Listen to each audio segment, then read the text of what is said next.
What's up everybody, Riley here with our friends at Retro Manufacturing going over their DIN repair kit on this 1984 Nissan 720 King Cab that we built. If you've got a classic vehicle and the dash is cut up for some cheesy RGB 90s single DIN radio and you're looking to go back to that classic look, this is the easiest and best way to do it. This is something very unique to Retro Manufacturing. Nobody else out there offers something this easy and this seamless, and it's such a great look in your classics to get you away from that cut up dash. This way you don't have to go to the junkyard or go try and find a dash, replace your dash, do some welding, none of that. This just goes in, fills the hole perfectly, and gets you back to that classic look. So let's hop into the truck here and let me show it to you.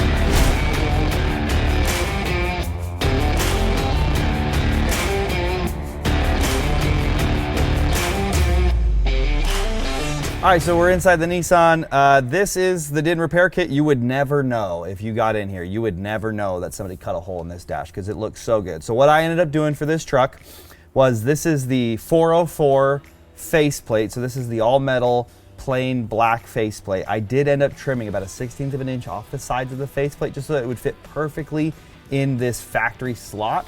So if you're watching this and you have a Nissan 720, just do a little trimming. But for everybody else, you might not need to, and it's totally fine. But then I just went on to Retro Manufacturing's website. I picked out some knobs that were similar to the factory Nissan knobs.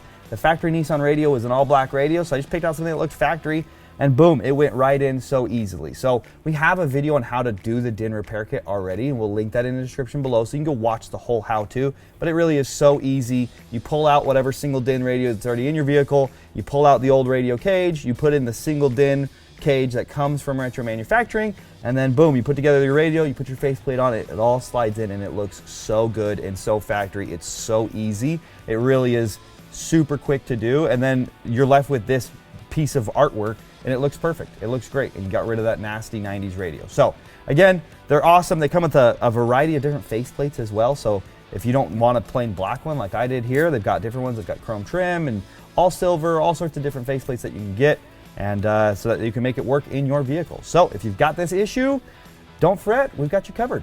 But thanks for watching this video. Hope you liked it. Check us out, Retro Manufacturing here on YouTube, and we'll catch you on the next one.